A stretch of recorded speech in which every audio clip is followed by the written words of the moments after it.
할렐루야. 오늘 주시는 말씀을 통해서 주님의 은혜가 여러분에게 충만하게 임하시기를 축복합니다. 우리 교회가 주차장 공사를 하면서 덤으로 얻은 것은 교회 뒤편에 마당이 생겼다는 것입니다.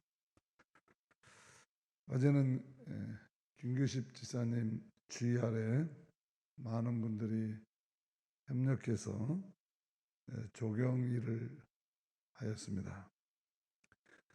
여러분들이 헌수한 나무를 정성껏 심었습니다. 아침에 와서 보니까 아주 보기가 창문을 통해서 보니까 나무들이 있어서 좋았고, 저 나무들이 빨리 굵어졌으면 좋겠다. 그러면 쉼터가 되겠구나, 그런 생각을 했습니다. 이제 남은 선교관 공사만 잘 마무리되면 우리 교회는 그렇게 크지는 않지만 구석구석 아주 쓸모가 있는 작지만 강하고 아름다운 명품 교회가 될 것입니다. 코로나로 어려운 때임에도 불구하고 역사적인 일을 이루게 하신 하나님께 영광을 돌리고 수고하신 모든 분들께 감사를 드립니다. 저는 어제 원주 영광교회 이영재 목사님 장례식에 다녀왔습니다. 이영재 목사님은 저보다 2살 위에 선배이긴 하지만 두 번에 걸쳐서 저와 함께 TMZ 비무장지대 평화순례를 했고, 또 같은 스승 밑에서 공부한 신학적 목회적 동지입니다. 구약학으로는 한국에서 제일 뛰어난 신학가이기도 합니다. 머릿속에 구약성경 전체 히브리서가 컴퓨터처럼 저장되어 있는 그런 분이어서 참 아깝습니다. 젊은 날에는 노동선교 현장으로, 감옥으로, 민중선교로 참 가난한 교회 어려운 사람들만 찾아다니면서 사서 고생해가지고 학교를 졸업하고 노동 현장에 뛰어들어서 노동자를 위해서 사는 것이 아니라 노동자가 되어야 된다. 예수님께서 인카네이션 하셨던 것처럼 그들과 눈높이를 맞춰야 된다고 주장하시고, 그래서 공단에서 같이 일하는 여공과 함께 결혼을 했습니다. 목사님 결혼하면 굉장히 기대를 많이 했겠죠. 그런데 너무나 찢어지게 가난한, 또 조금 벌면 다 나눠주는 그런 삶을 사는 신랑을 못 감당하고 부인이 도망가 버렸습니다. 그래가지고 재혼을 해서 훗날 이제 민중교를 마치고 영국 유학을 마치고 여러 군데 교회에서 목회를 하시면서 CBS 성서학당의 가장 명강사로 활동을 하시고, 우리 한국신학계 또 우리 기장에서는 참으로 많은, 짧지만 굳게 많은 영향력을 미치고 사셨습니다. 워낙 건강을 돌보지 않고 무쇠처럼 살아온 삶이어서 작년에 저와 추석 때 DMZ를 같이 걷는데 새벽에 기침을 많이 해요. 그래서 형님 왜 이렇게 기침을 많이 하냐 그랬더니 영광교회 와서 신경을 많이 써서 식도염이 생겼는데 그것 때문에 기관지가 좀 상해서 그런 거니까 뭐 그렇게 걱정하지 말라고. 아무리 이상해서 꼭 이번에 내려가면 병원에 꼭 가봐라. 동생도 의사인데 좀 가서 좀 하지 왜 그렇게 안 하냐고 그랬는데 금년 봄까지 병원에 가지 않고 그렇게 하다가 결국 신장암이 늦게 발견되어서 뼈까지 다 전이 되는 그런 사태가 일어나가지고 끝내 고치지 못하고 소천하고 말았습니다. 영광교회 성도들은 참 좋은 선한 목자를 잃었고 한국교회는 귀한 신학자를 한 사람 먼저 보내게 됐습니다. 많은 선후배 동역자들이 비통해하는 가운데 마지막 수목장까지 따라와서 목 놓아 우는 분들은 영광교회 권사님들이었습니다.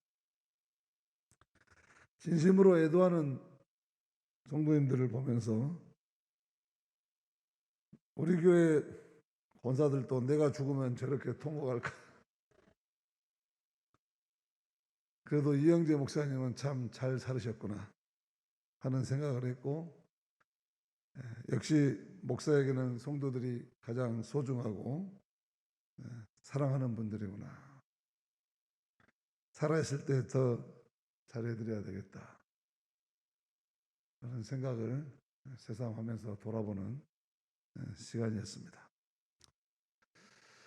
오늘 말씀은 변화산에서 내려오신 예수님께서 귀신 들린 아이를 고쳐주신 이야기죠. 우리가 인생 살다 보면 우리 힘으로나 능력으로는 도저히 해결할 수 없는 그런 상황을 만날 때가 많죠. 오늘 말씀도 한 아이를 두고 아버지는 물론 제자들까지 어찌할 줄 몰라서 쩔쩔 매고 있습니다. 40절 말씀입니다. 같이 읽습니다. 당신의 제자들에게 내쫓아 주기를 구하였으나 그들이 능히 못하더이다. 아이를 괴롭히고 있는 것은 귀신이라고 합니다. 39절. 귀신이 그를 잡아 갑자기 부르짖게 하고 경련을 일으켜 거품을 흘리게 하며 몹시 상하게 하고야 겨우 떠나가나이다. 여기서 귀신이란 말은 셀레니아 쪼마이라는 말입니다. 셀레니아 쪼마이. 이 단어를 직역하면 달의 기운에 사로잡혔다. 지금 저 시리아 지방에 해당하는 이 지역은 이 달신 숭배가 아주 강한 지역이었습니다. 이 아이는 이 그릇된 종교 귀신에 사로잡혀서 간질병과 비슷한 증세를 보이면서 불 속에 뛰어들기도 하고 물 속에 뛰어들기도 한 것입니다. 아이가 이 지경이 된 다음에 가족들의 삶은 아주 황폐해졌습니다. 마치 지금 미얀마에서 일어나고 있는 사정과 비슷하다고 생각합니다. 저들의 삶이 저렇게 비참하게 된 근본적인 원인이 종교와 신앙의 잘못에 있다는 겁니다. 버마의 구구 불교를 믿는 군대 귀신들과 토착 종교나 무슬림을 믿는 소수 민족들 간의 전쟁입니다. 이렇게 그릇된 종교와 신앙이 이 종교와 이 귀신들의 사로잡힌 사람들이 빚어내는 사회와 삶의 풍경이 그렇게 비참한 것입니다. 이런 마을에 어느 날 예수님이 오신다는 소식이 들렸습니다. 이 불행한 아버지는 예수를 만나려고 한 걸음에 달려옵니다. 예수님께서 병도 고치고 귀신을 잘 쫓아낸다는 소문을 들었기 때문이죠. 그런데 막상 와서 보니 예수님이 안 계십니다. 그 자리에 있지 않습니다. 급한 마음에 예수님의 제자들에게 이 아버지는 이 아들 좀 애아들이요 좀 고쳐주시오 하고 부탁합니다. 하지만 제자들은 아무것도 할 수가 없습니다. 귀신을 쫓아내려고 애를 쓰는데 아이가 끄떡하지 않습니다. 제자들은 깊은 당혹감에 빠지죠. 그때 마치 산에서 내려오신 예수님께서 그곳에 도착하신 것입니다. 자초지정을 듣고 예수님은 깊은 탄식을 내뱉습니다. 41절 말씀입니다. 예수께서 대답하여 이르시되 믿음이 없고 패역한 세대여, 내가 얼마나 너희와 함께 있으며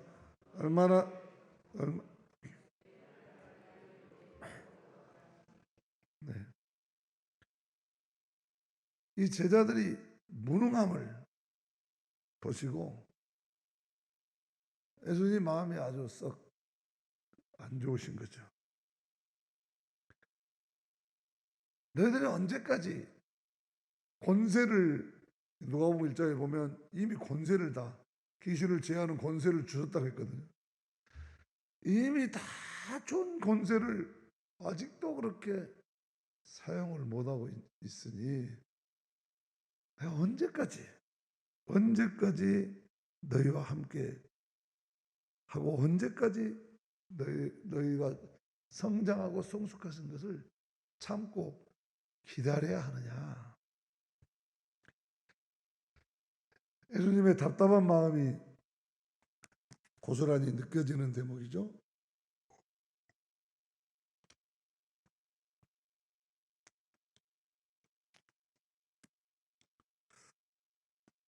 우리 교회 안수 입사에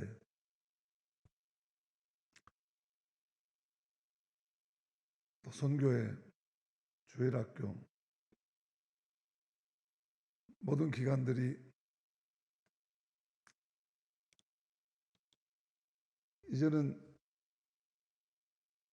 자가발전 시스템을 가지고 자율적이고 창조적으로 몸된 교회를 위해서 최선을 다했으면 좋겠는데 언제까지 기다려야 하는지 답답하기도 합니다. 예수님은 귀신을 꾸짖어 내쫓으십니다. 꾸짖는단 말은 예수님께서 귀신보다 더 큰 영적인 능력을 가지고 있는 것을 나타내죠. 성경은 더러운 영을 쫓아낼 수 있는 것은 맑고 깨끗한 영뿐이라고 늘 말합니다. 세상 사람들보다 나은 인격, 세상의 기준보다 더 나은 도덕성, 세상 돌아다니는 말보다 차원이 다른 품격이 높은 언어 생활, 세상 사람보다 더 따뜻한 공감의 능력, 세상 사람보다 더 나은 용서와 화해의 능력, 나눔과 사랑의 실천, 세상에 감동을 주고 세상을 변화시킬 맑고 깨끗한 영적인 권세가 있어야 한다는 것이죠. 그래야 더러운 세상의 악한 영들에 사로잡혀 욕망의 도구가 되어서 소멸되는 사람들을 꾸짖어 그 귀신을 내쫓을 수 있는 것이죠.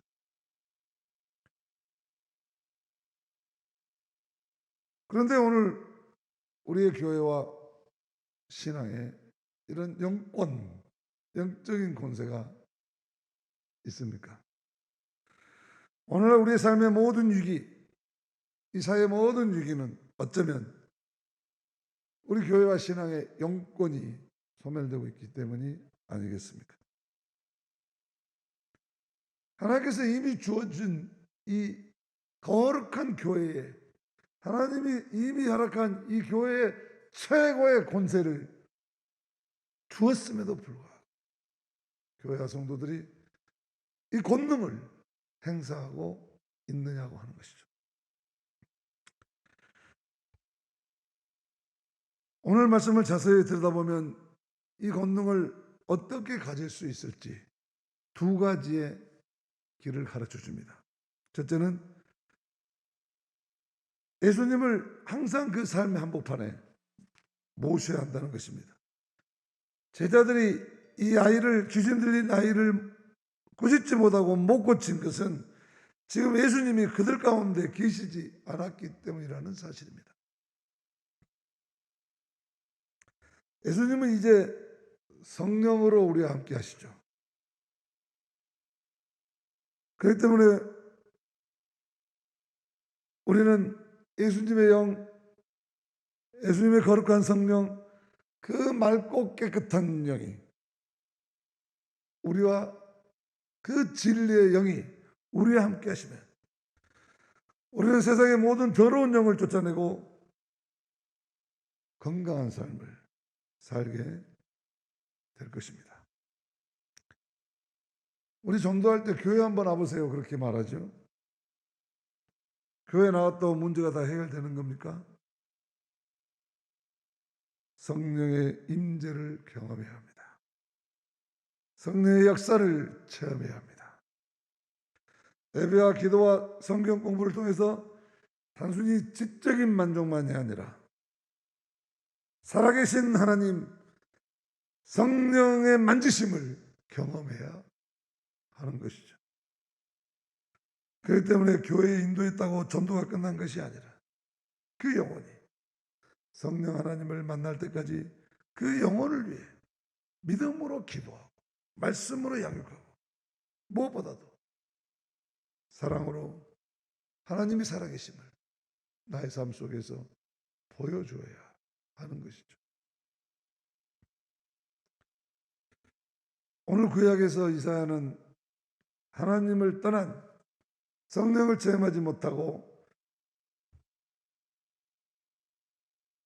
하나님이 안 계신 인간들의 영적 상태를 광야, 메마른 땅, 사막 그렇게 표현합니다. 먼저 광야는 아주 위험한 짐승들이 사는 곳입니다. 척박한 곳이죠. 광야는 인적이 드뭅니다. 매일같이 누군가가 나를 찾아와 주기 원하지만 막상 누가 찾아와서 문을 두드리면 쉽게 문을 열어줄 수가 없습니다. 인간관계에 목말라하면서도 그 관계를 맺을 줄을 모릅니다. 사랑에 목말라하면서도 사랑받을 그릇이 없고 사랑하며 살고 싶지만 사랑을 표현할 방법을 모릅니다.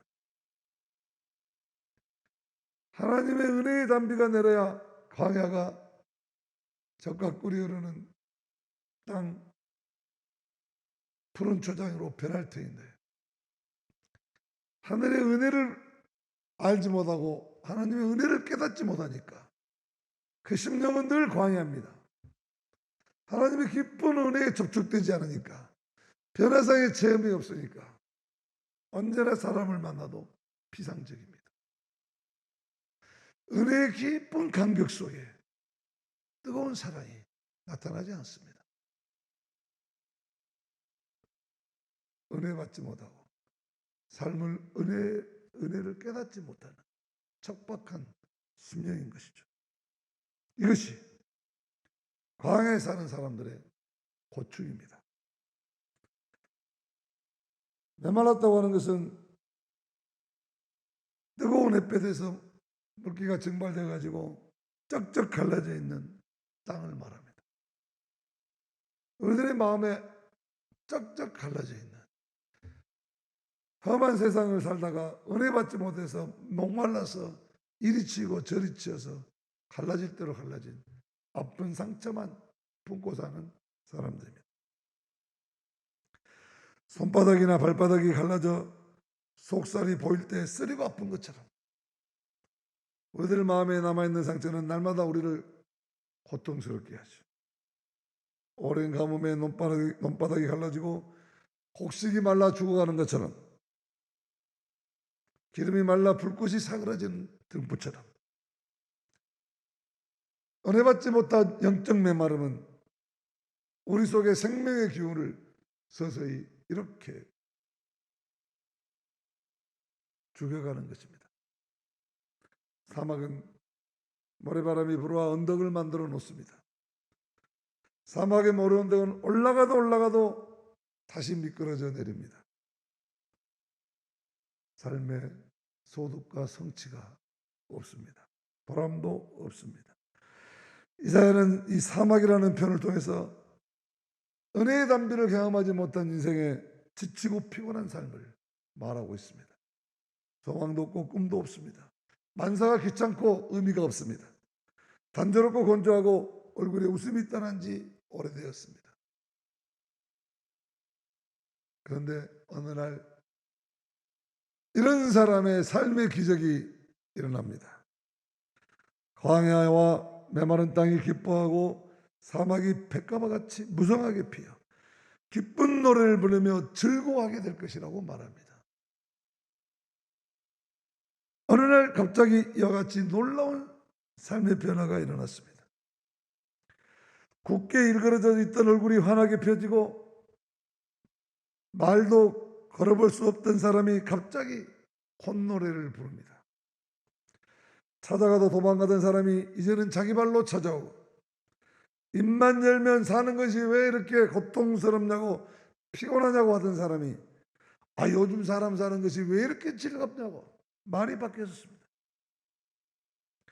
다른 사람이 불쾌할 정도로 아무렇게나 집어 던지듯이 살던 사람이 자신의 인격과 삶을 아름답게 가꾸기 시작합니다. 얼굴 표정과 말투가 달라지고 삶의 열정이 새로워집니다.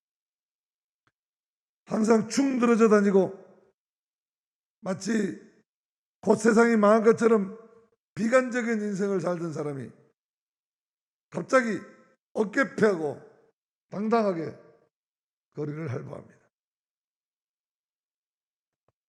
그 입에서 부정적인 말이 사라지고 희망과 꿈을 이야기합니다. 아직 어려움이 산적에 있는 것 같은데도 no problem, 아무 문제 없어요. 다 잘 될 것입니다. 일어나서 늘 긍정적인 에너지를 풍깁니다.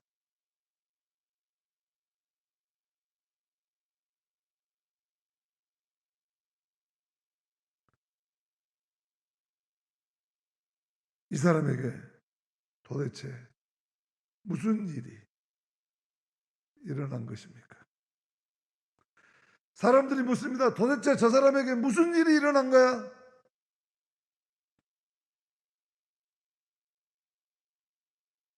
광야와 메마른 땅과 사막 같은 인생을 살고 사는 사람들이 오늘 말씀에 비춰서 보면 그곳에 우리 예수님께서 찾아오셔서 우리 예수님을 만나면 이런 일이 일어나게 될 줄로 믿습니다. 그들이 하나님의 영광, 곧 우리 하나님의 아름다움을 볼 때 이런 놀라운 일이 일어날 거라고 오늘 이사야가 말씀했지 않습니까? 이것이 기독교가 말하는 구원이라고 하는 것입니다. 광야와 메마른 땅과 사막 같은 인생을 살던 한 사람을 변화시켜 기쁜 노래 부르게 하고 얽매임에 벗어나 춤추게 하실 분은 오직 주님, 아니 오직 성령님밖에는 다른 분이 없다고 하는 것입니다. 이렇게 하나님의 구원이 임하면 사람들은 영적인 눈이 열리게 되죠. 말씀을 통해서 영적인 바른 길을 보게 되고 그 길을 걷게 됩니다. 영적인 귀가 열려 하나님 말씀이 들어오고 깨달을 수 있게 됩니다. 해가 풀려서 하나님을 찬양하고 하나님의 사랑과 은혜를 이웃에게 나누어 줍니다. 주고받은 상처 때문에 불편한 삶을 살던 사람들이 서로 용서하고 용납을 위해 후에는 사슴처럼 기뻐하며 살아가게 됩니다. 그래서 이렇게 성령을 체험하고 하나님께 구원의 확신을 가진 사람들은 하나님께로 나아가는 시온의 대로가 열립니다. 이전에는 길을 잃고 헤매던 사람이 이제는 서슴없이 미래를 향해 나아갑니다. 할 수 있거든이 무슨 말이냐? 믿는 자에게 능치 못함이 없느니라. 이런 자세를 가지고 내게 능력 주신 자 안에서 내가 모든 것을 할 수 있습니다 외치면서 확신에 넘치는 삶을 살아가게 됩니다. 타율적인 삶이 아니라 자율적인 삶을 삽니다. 누가 시켜서 하는 것이 아니라 스스로 기뻐서 합니다. 억지로 교회에 나온 것이 아니라 기뻐서 뛰어서 나옵니다.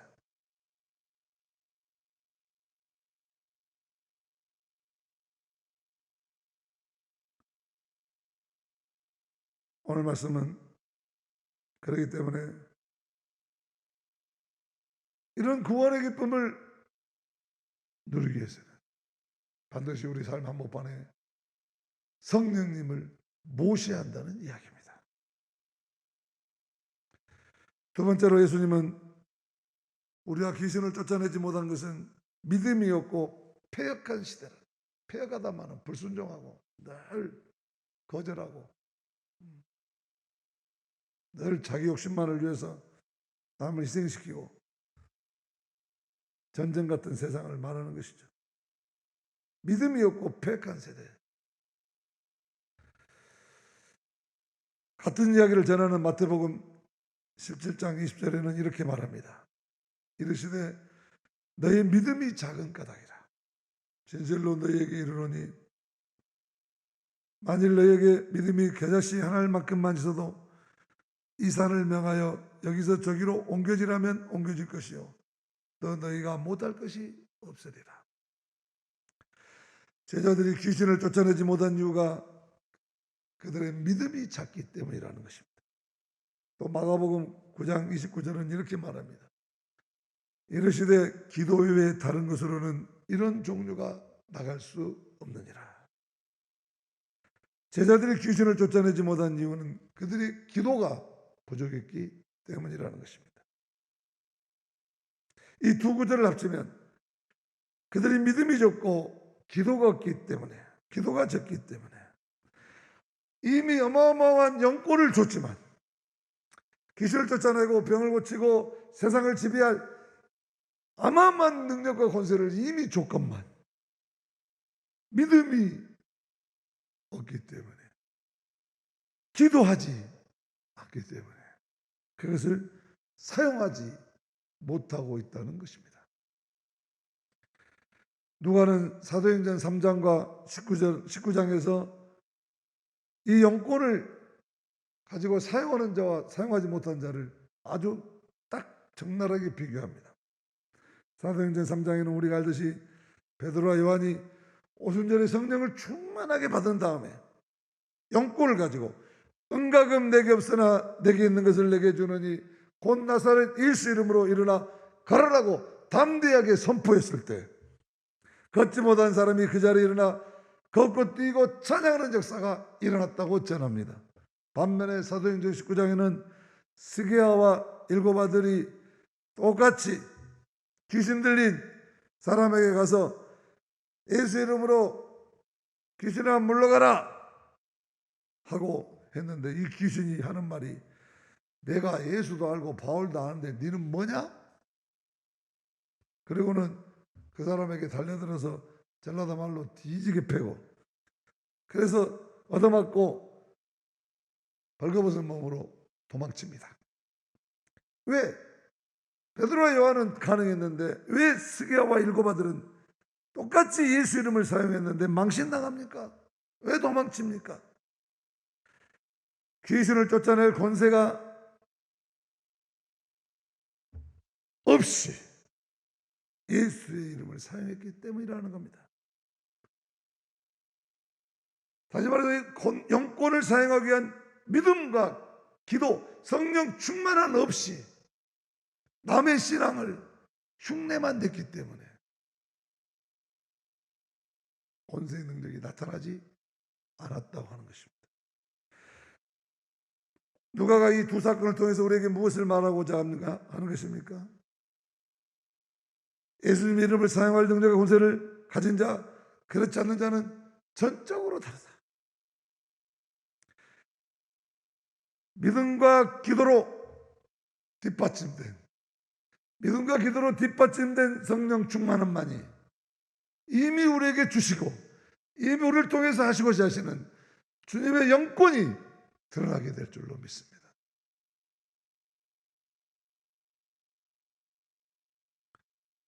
우리 교회는 젊은 청년들이 시작한 교회입니다. 저한테 그런 말씀을 여러분들이 많이 하셨어요. 우리 기독교 장로의 교회에서 우리 성강교회는 중보원교회보다 더 믿음이 뜨겁고 더 방언 잘하고 더 기도 열심히 하는 그런 교회로 소문나 있었어요. 인권운동했던 때가 성령운동한 성강교회에 담임 목사 온다고 하니까 다들 안 맞다고 그랬습니다. 그 뜨거운 사람들한테 갖고 박상균 목사 대치지는 않을까, 그렇게 걱정했습니다. 나보다 거기 가서 해낼 수 있겠냐고. 저 그런 소문 듣고 왔어요. 그 정도 뜨거운 교회면 이제 방향만 잘 정해주면 세상을 바꾸겠구나, 그런 기대감이 있었죠. 그런 이야기들 많이 해요. 우리 항시 집사도 옛날에는 그렇게 기도했다고 그래요. 학생 때부터 선생님들하고 가서 처음에 세워졌을 때 토구를 파놓고 기도하고, 교인들이 모여서 기도하면 유리창이 그냥 서리가 낄 정도로, 이슬이 맺힐 정도로 얼마나 기도의 열기가 뜨거웠고, 그래서 뭐 뒤집어지는 역사가 있어서 우리 교회 청년들이 여기까지 성강교회를 이루었다는 거예요. 여러분들의 기도에 다 역전의 용사, 뜨거운 믿음과 간절한 기도의 역전의 용사들이 세운 교회, 그 젊은이들이 세운 교회가 바로 우리 성강교회라고. 지금도 그렇습니까? 지금도 황지 집사 기도하면 창문에 이슬이 맺힙니까?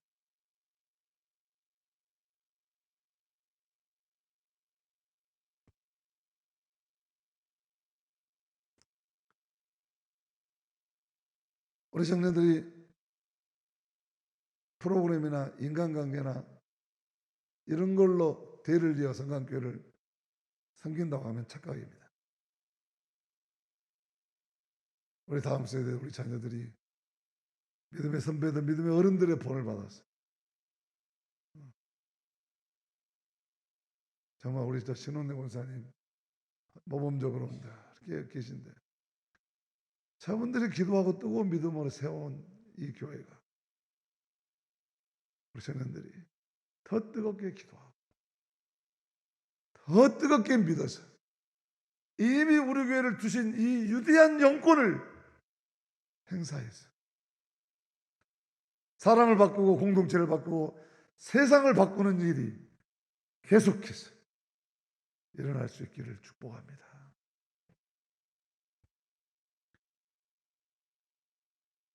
인생을 살아가다 보면 움직여야 할 산들이 얼마나 많습니까? 산을 움직이는 믿음은 사실은 자신을 움직이는 믿음입니다. 왜? 산보다 더 무거운 것이 인간의 몸이고 인간의 마음입니다. 안 하려고 맘먹으면 아무리 들것으로 들고 가도 할 수 없는 것이 인간입니다. 안 하려고 맘먹으면 어떤 것을 갖다 대도 움직이지 않는 것이 사람의 마음입니다. 산보다 더 무거운 것이 인간의 마음이고 몸입니다. 산을 움직일 수 있어도 자기 자신 마음 하나 마음대로 할 수 없습니다. 산이 아니라 나 자신을 움직이는 것이 믿음입니다.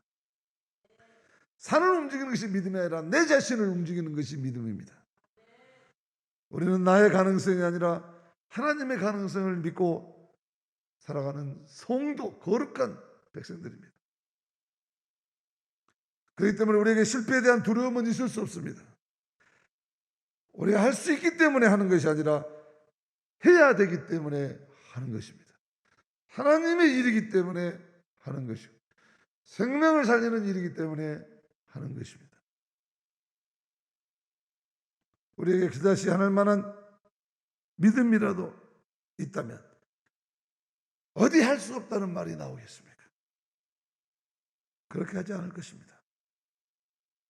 사람들을 사로잡고 있는 악한 영을 꾸짖을 수 있는 거룩하고 맑은 깨끗한 영적인 능력이 우리 속에 차오른다면 우리 앞에 장애는 있을지 모르지만 불가능은 있을 수 없습니다. 그래서 뜨겁게 믿어야 하지만 또 열심히 기도해야 합니다. 영국의 스펄전 목사님이 왜 이렇게 유대한 교회, 영향력 있는 교회가 됐습니까? 하고 사람들이 찾아와서 물을 때마다 우리 교회의 비밀 장소는 성도들이 중보 기도하는 바로 이 교회 지하실입니다. 바로 이곳이 우리 교회의 영적 발전소입니다. 라고 말했습니다.